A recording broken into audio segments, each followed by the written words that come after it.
Komið þið sæl og velkomin í landsbyggðir. Ari Edvald, forstjóri Mjólkursamsölunnar, MS, gestur þáttarins, velkomin.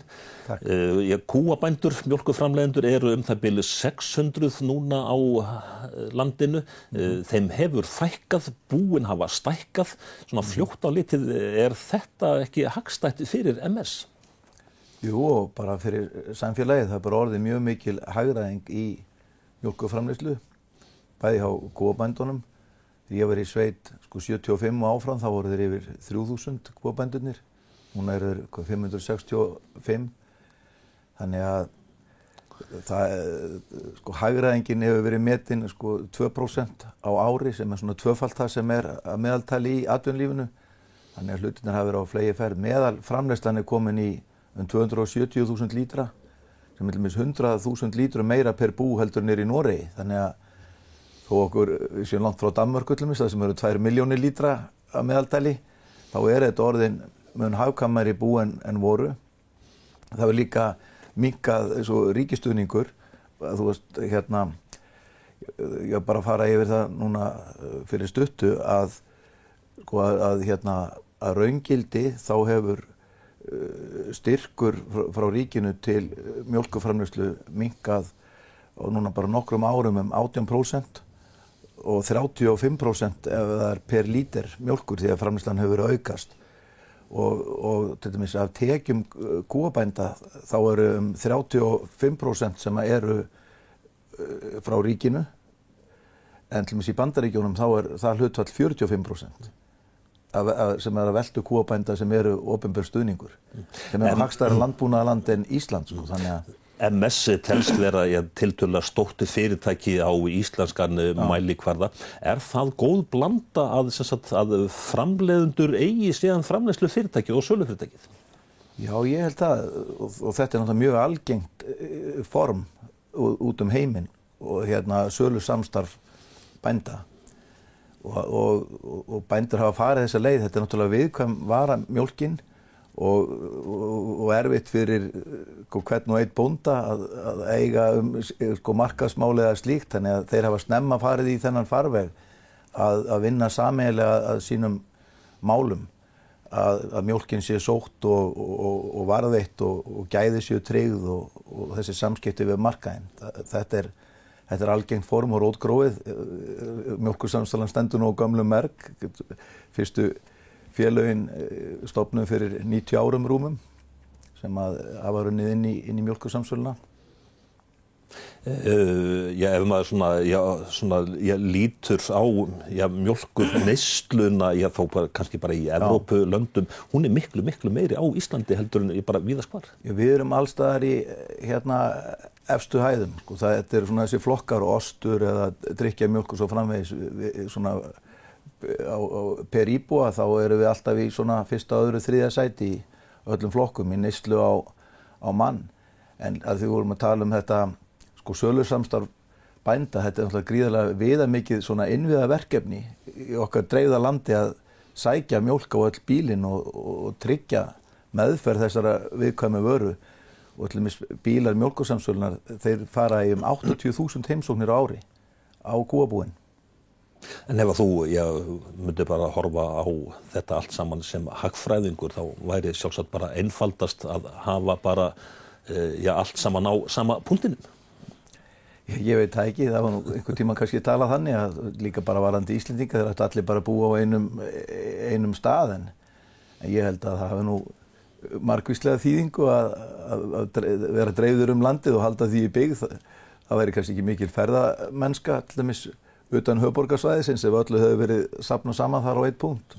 Þú hefur verið að funda með kúabændum víðsvegar landið, varst á Norðurlandi síðustu viku, Austurlandi í þessari viku.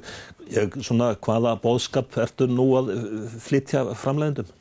Já, þessir fundir eru deildarfundir í Auðhumlu, sem samvinnufélagið sem aðaleigandi mjólkursamsölunar. Þeir eru aðalfund í apríl og eins og hjá samvinnufélögum þá halda þeir deildarfundi þar sem eru kosnir fulltrúar.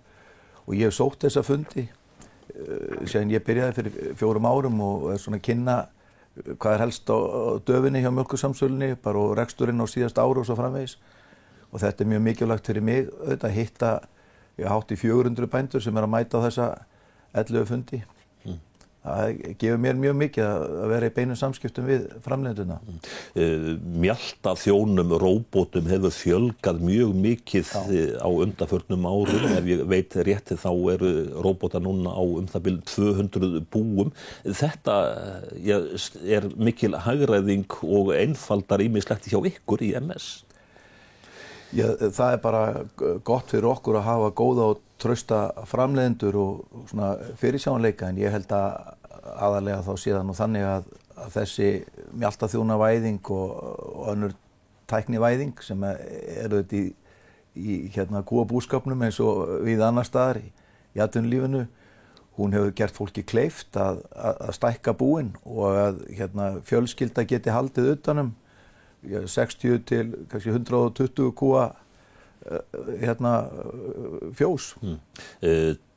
Mjaltaþjónar á 200 búum, búin eru það bil 600, en þessi 200 bú þau eru með helming framleiðslunnar. Þetta segir ýmislegt. Já, búin hafa verið að stækka og þetta þar sem að mjaltaþjónarnir teknir í notkun, það eru stærri búin að sjálfsögðu. En hvernig sérðu þessa þróun fyrir þér? Mun búin halda áfram að stækka og þá jafnframt fækka? Já, ég held að svo þróun sé ekki komin í neinn endapunkt, en það nú samt þannig svo með opinbera stuðningin að það þak á því hvert bú getur fengið stóran hlut af kökunni, það 0,7% af heildinni sem þá 1 milljón lítra framleiðsla í dag. Eins og staðan núna, það er kvóti á framleiðslunni, en samt sem áður þá geta bændur og mega bara framleiða eins og þeir mögulega geta, þið kaupið allt saman af þeim á fullu verði að ég held örugglega. Hvað þýðir þetta fyrir ykkur? Ráðið þið við þetta að selja síðan til dæmis próteinið og fituna? Já, það svokallað greiðslumarkskerfi og heildargreiðslumarki fyrir landið sett svona út frá spá hver verði innanlandssalan. Og bændur hafa núna nýlega ákveðið að hafa þessa framleiðslustýringu áfram. Það var nýbara lokið atkvæðagreiðslu á meðal bænda sem var gríðarleg þáttaka í, rúmlega 88%, og það voru 90% sem kusu að búa áfram við þetta framleiðslustýringakerfi sem greiðslumarkskerfið. Og við kaupum fullu verði þá mjólk sem innan greiðslumarks, en það engin takmörk á því hver bóndi má framleiða mikið, en við kaupum þá mjólk sem umfram greiðslumark á því verði sem fæst fyrir ráðstöfun á þeirri mjólk. En hvernig gengur ykkur þá að nýta þessa umfram mjólk alla til dæmis próteinið? Þar þið í hálfgerðum vandræðum með ekki? Já, það nú ekki úr umframmjólk, sá vandi sem að þú ert að vísa til, það á við mjólk sem innan greiðslumarks, að greiðslumarkið miðað við, nú eru framleiddar ýmsar vörur úr mjólkurdropanum, það eru próteinvörur og það eru fituvörur, og það talað mjólkursölu á fitugrunni og próteingrunni, og það greiðslumarkið miðað við þann þátt sem að meira selst af, og það fitan í dag, og hún var nálægt 145 milljónir lítra í fyrra, salan á fitugrunni, en á próteingrunni hins vegar 129,5 milljón lítra, þannig að þar við með 15,5 milljón lítra í mismun. Og það skapar ákveðin vanda hjá okkur, hvað mikið meira selst af fituvörum. En þetta háð tískusveiflum, þetta alltaf misjafnt, fyrir 2011 þá seldist meira prótein, svo var í balans í nokkur ár, svo hefur meira selst af fitu eftir 2013, og þessi halli hefur farið vaxandi, því að það engin takmörk virðist vera endimörk á auknum vinsældum smjörs og rjóma, og fellur inn í diet hjá fólki í dag, eða það mataræði sem það kýs, miklu meira en var. Fólk var að hræðast fitu fyrir nokkrum árum síðan, en núna búið að taka fitun í sátt. Við vitum ekki hvað það verður lengi. En bara þetta að ferðafólki fjölgi stórlega á undanförnum árum, það þýðir bara aukna mjólkurneyslu. Já, og líka sérstaklega einmitt í fitu og rjóma og slíku, því þetta mikið veitingahús og í matreiðslu og slíkt, og það alveg rétt, ferðamennskan og sprengingin í henni hefur haft áhrif þarna og bara sem dæmi má nefna að þessi svokallagi fyrirtækjamarkaður sem eru veitingahús, hótel og slíkir, það var 20% af markanum áður á móti fyrir nokkrum árum síðan, á móti 80% í smásöluverslun, en núna eru hlutföllin 70-30, þannig að fyrirtækjamarkaðurinn hefur vaxið meira og það tengist þessu, hvað er mikið af hótelum og veitingastöðum og mikið tengt ferðamennskunni. En bara miða við hversu markaðurinn er smár í raun og veru á Íslandi, bara þegar maður fer inn á heimasíðu fyrirtækisins þá sér maður hvað þið eru að framleiða gríðarlega margar vöru tegundir. Já, við erum með ykkur tæplega 500 vörunúmer. Er það ekki alltaf mikið? Já, við höfum reyndar verið að taka aðeins til í því og það tengist líka hagræðingu hjá verslunum að þau vilja ekki hafa eins mikið vöruúrval og var ekki eins mörg vörunúmer. Þannig að jú, af þessum fjölda þá eru eitthvað rúmlega 300 í smásöluverslunni og afgangurinn á fyrirtækjamarkaðanum. Þetta er nú bara stærðir og bragðtegundir og svo framvegis og bakvið þennan fjölda vörunúmera en jú, þeim er ekkert að fjölga þegar við erum að koma með nýjar tegundir í dag þá erum við að taka aðrar út á móti. Er alltaf stöðug vöru þróun, þau alltaf að leita að einhverju nýju? Gríðarlega mikilvæg. Sko það er yfir fjórðungurinn af allir okkar sölu er alltaf úr vörum sem voru ekki til fyrir 4-5 árum. Það er það mikil endurnýjun í vöruframbúðinu. En MS er á vissan hátt svona einokuna fyrirtæki, þið eru risinn á markaðunum, hafið verið sökuð markaðsráðandi aðgerðir. Þetta hlýtur að hafa, hvað ég að segja, skaðað orðspor fyrirtækisins í það minnsta. Já, það er rétt, við erum álitið markaðsráðandi fyrirtæki og erum skilgreind sem slík. Og það hafa verið uppi ásakanir misnotkun á þeirri stöðu. Það sé nú ekki fyrir endan á því máli, ég tel nú að við munum vinna það mál fyrir landsrétti, það verður næst tekið fyrir á því dómstigi. Við höfðum nú betur í stjórnsýslufarveginum á endanum, áfrýjunarnefnd sanngirnismála, komst að þeirri niðurstöðu að Mjólkursamsalan hefði ekkert brotið af sér og við höfum mjög mikinn áhuga á því að fylgja öllum ákvæðum samkeppnislaga og ef við vinnum þetta mál þá liggur fyrir að Mjólkursamsalan hefur aldrei gerst brotleg og verið fundin sek brot á neinum reglum samkeppnislaga. Þannig að það er nú miklar ýkjur þegar því er lýst eins og að það hefur verið þarna einhver tilhneiging til ítrekkaðrar brotastarfsemi. En þetta er auðvitað viðkvæm stað að vera svona stór en þetta er algengasta staðan. Líka svo þið vera í hlutum Bandaríkjanna þá eru stærstu mjólkursölufyrirtækin með svona gríðarlega mikla hlutdeild og í nærumhverfinu í Danmörku er Arla 90%, Tine í Noregi 95%, við erum 90% og viðfangsefnið hjá okkur er auðvitað að fara vel með þessa stöðu.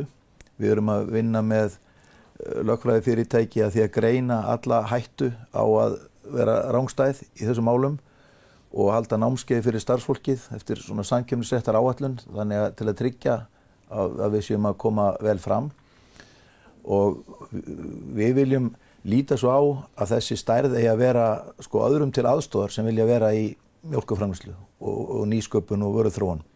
Við höfum talað þannig að Mjólkursamsalan sé móðurskip sem geti aðstoðað aðra sem að vilji vera í mjólkurgeiranum. Enda er það, þú nefndir nú áðan að við verum í eigu bænda, að það er auðvitað hagur bænda að það sé sem mest gróska, nýsköpun og vöruþróun og seljast mjólk, þó að hún fari í gegnum aðra heldur en Mjólkursamsalana til neytenda. Þannig að en þetta tengist líka þessu sem við vorum að tala um áðan, hvað þetta er flókið innviðaverkefni, bara eins og bara vatnsveita eða dreifing á raforku, þetta mjólkurverkefni. Það er ekki allir sammála því, en það er einhver ástæði fyrir því að þessi stærstu mjólkurfyrirtæki eru á þessari stærðargráðu á sínum mörkuðum, líka hjá miklu stærri löndum en hjá okkur. Það stundum sagt að almenningur greiði atkvæði með buddunni. Við viljum helst hafa markaðsumhverfið frjálslegt og að það séu bara að markaðurinn ráði, en innflutningstollar á mjólkurafurðir, þeir eru mjög háir. Já, það tollvernd, en þeir eru nú ekki hærri hjá okkur heldur en hjá löndunum í kringum okkur. Sko, ef við flytjum skyrdollu frá Íslandi til Evrópusambandsins þá þurfa að borga 45 krónur í toll af hverri dós. Ísland fann ekki upp fyrirkomulagi kringum landbúnaðinn. Hann allstaðar rekinn á þeim forsendum að hann nýtur ríkisstuðnings og verndar. Og ákvörðun fyrir eitt land eins og Ísland að fara út úr því fyrirkomulagi segjum bara að hafa óstuddan landbúnað, það væri bara ákvörðun að leggja niður. Því að það væri svo ójafn leikur. Ég var nú að nefna áðan að bandaríski kúabændur hafa hærra hlutfall af sínum tekjum frá ríkisstuðningi heldur en íslenski kúabændur. Ég ekki frá því, Ari, að ég bara svona núna á undanförnum mánuðum að umræðan fæðu öryggi að hún hafi svona orðið svolítið þyngri í þjóðfélaginu að undanförnu og ég talandi þá fæðu öryggi að þar kemur MS eða mjólkuriðnaðurinn mjög til kasta. Já, ég alveg sammála það að það miklu meira svona meðbyr í dag og bara skilningur á mikilvægi líka bara almennt íslenskrar matvælaframleiðslu. Að þetta sé mikilvægur partur af okkar efnahagslífi og líka mikilvægur partur af okkar bara lífsgæðum. Þar kemur inn heilbrigðið, umhverfismálin og fleira. Ég var nú bara á föstudaginn fyrir 2 vikum á ársfundi bændasamtakana og þar sem að hann Karl læknir var að flytja sitt erindi og þó maður hafi lesið þetta og hlustað á hluta af hans boðskap áður, þá þetta alveg magnað að átta sig á því hvað sérstæða Íslands mikil og hvað sjúkdómstilvik eru miklu færri tengt matvælum hér heldur en annars staðar. Og það ekki bara spurningin að veikjast og þetta sýklalyfja ónæmi heldur líka ef að fólk þarf að fara í aðgerðir og slíkt. Og það bara blasir við svo mynd að ef þetta breytist og segjum að menn hafi áhyggjur af þessum svo ríkisstuðningi við suma þætti matvælaframleiðslunnar og landbúnaðinn og það minnkað mjög mikið að þá getur náttúrulega bara miklu hærri upphæðir flusti yfir í þyngri rekstur og heilbrigðiskerfinu við breytingar á þessu og mér finnst menn ekki alveg átta sig á þessu að þetta ekki bara viðskiptalegt umræðefni. Ég sá góðir menn skrifuðu nýlega að við yrðum að sætta okkur við frjálsan innflutning á ófrosnu því að við vildum flytja fiskinn til útlanda. Ég fór svona að hugsa að við fórum að flytja inn vín og drekka vín til að geta selt saltfisk á Spáni og láta það gott heita. En mér finnst svolítið annað að við þurfum að fara að borða bakteríur og á hvort líf og heilsa hætta búin. Er það ekki eitthvað bogið við það? Það getur ekki verið, það enga bakteríu í fiskinu sem við erum að flytja út, þannig að það væri mjög ósanngjarnt af þeim sem að samþykkja innflutning á fiski inn í sín lönd að krefjast þess að við borðum og flytjum hingað inn og borðum kjötmeti sem að stenst ekki kröfur. Þegar þú ert svona á fundum með þínum kollegum erlendis, talað þessa sérstöðu Íslands? Já. Það varðandi það þegar að vera að skoða möguleika á innflutningi til annar landa þá alveg augljóst að Ísland í mjög háum metum og menn hafa mikið traust á matvælum sem héðan koma og vita af þessum hreinleika sem mjög verðmætt mál fyrir Ísland. Þetta eru margar vörutegundir sem að þið eru að framleiða eins og við töluðum áðan en ég maður svona hefur það stundum á tilfinningu þið dundrið sykri bara í allt saman bara. Nei.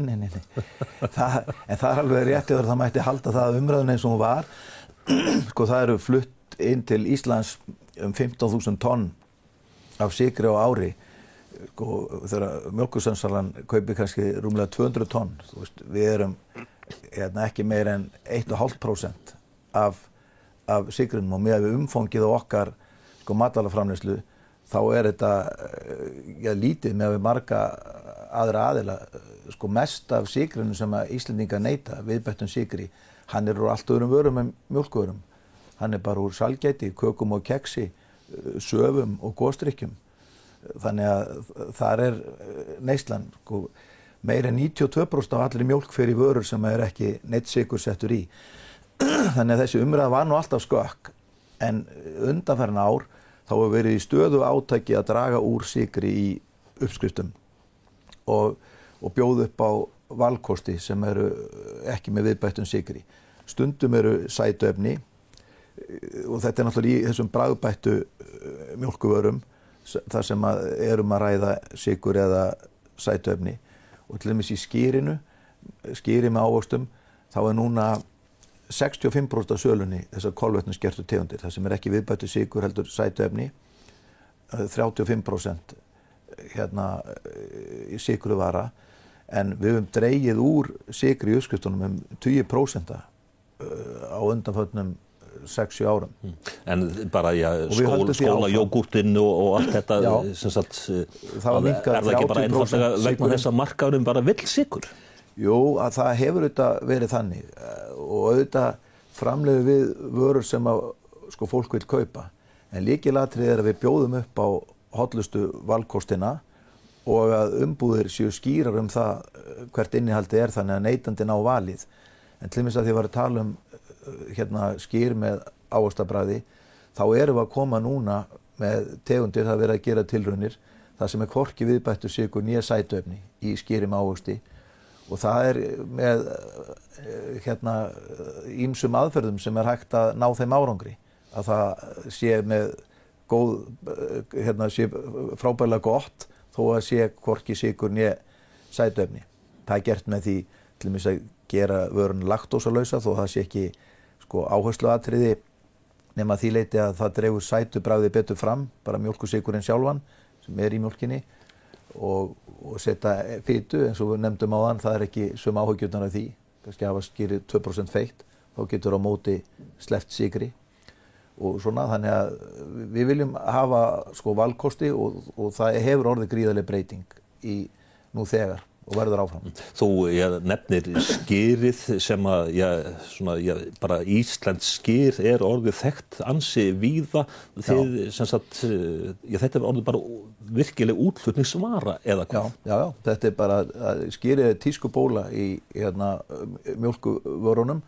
Fólk að leita að þessu, það auðvelt að neyta þess. Þetta svona handhæg dós með skeið og próteinríkt, fitulítið, kolvetnalítið. Þannig að það svona hittir í mark og gríska jógúrtin var svona nýja bylgjan fyrir nokkrum árum en núna mjög mikill áhugi á skýri og við erum að nýta okkur það og þurfum að hlaupa hratt því svo að svona eftirlíkingar ná ekki yfir höndinni hér og þar. En hvernig þetta viðskiptamódel sem sagt skýr íslenskt það fæst sem sagt í upp undir 20 löndum núna en þetta ekki framleitt hérna á Íslandi? Sko, þú segir hvernig þetta viðskiptamódel, þetta nokkur módel því að eitt módel að við framleiðum skýr á Íslandi og flytjum út til annar landa. Við höfum verið að flytja út til Finnlands, Bretlands og Sviss og Færeyja héðan frá Íslandi og tíma til Bandaríkjanna. Þannig að það eitt módel. Annað módel þessi leyfissamningar að samstarfsaðilar okkar framleiða og selja skýr og borga okkur prósentur af veltu. Þriðja módel að við kaupum skýr af framleiðanda og seljum annars staðar. Það sérstaklega frá framleiðanda í Danmörku, til Tise og Jótlandi. Þeir selja okkur skýr sem við seljum í Finnlandi og í Benelux-löndunum og Ítalíu. Nú fjórða módelið að við eigum eignarhlut í fyrirtæki, það fyrirkomulagið í Bandaríkjunum. Þar lögðum við okkar þekkingu inn í hlutafélag með öðrum og eigum milli 16 og 17% hlut í fyrirtæki sem þar í örum vexti, Icelandic Provisions. Þannig að það mörg módel. En út í hinu stóra heimi þá munu þessi viðskipti ekki byggjast á mjólkurhráefni frá Íslandi, það alveg rétt. Þar þurfa að framleiða úr staðbundinni mjólk. En sem sagt, ég skýr þá íslenskt, hvar sem það þá framleitt. Hverjar eru ykkar áætlanir, sem sagt, hvar getur sett svona íslenska fánan niður á landakortinu í mörgum löndum? Já, svo nefndi þá erum við að vinna á 18 svæðum núna. Við höfum sett okkur markmið að ríflega tvöfalda þau umsvif á næstu 3-4 árum fyrir lok 2023. Það er okkar plön.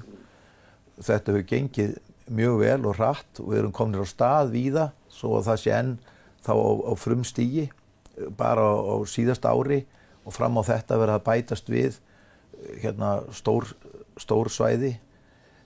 Skyr núna framleitt á 5 stöðum hérna á Íslandi og í Danmörku, Noregi, Bandaríkjunum og Rússlandi frá því í maí fyrra.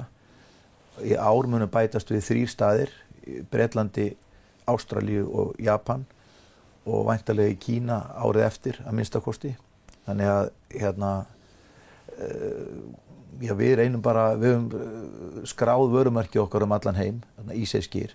Og það hlutur sem við urðum að gera að því að Skyr, MS á ekki hugtækið Skyr, það geta aðrir íslenskir aðilar og líka bara hver sem því að í flestum löndum þá litu menn svo á að þetta væri ekki vörumerki Skyr, heldur bara kategóría eins og súrmjólk eða mjólk, þannig að við urðum að búa okkur til okkar eigi vörumerki sem gætum fengið allstað skráð og varið og við höfum skráð IC Skyr allan heim og þannig að við viljum bara vinna sem allra hraðast að því að ná fótfestu hvar sem það sem að það eitthvað upp úr því að hafa.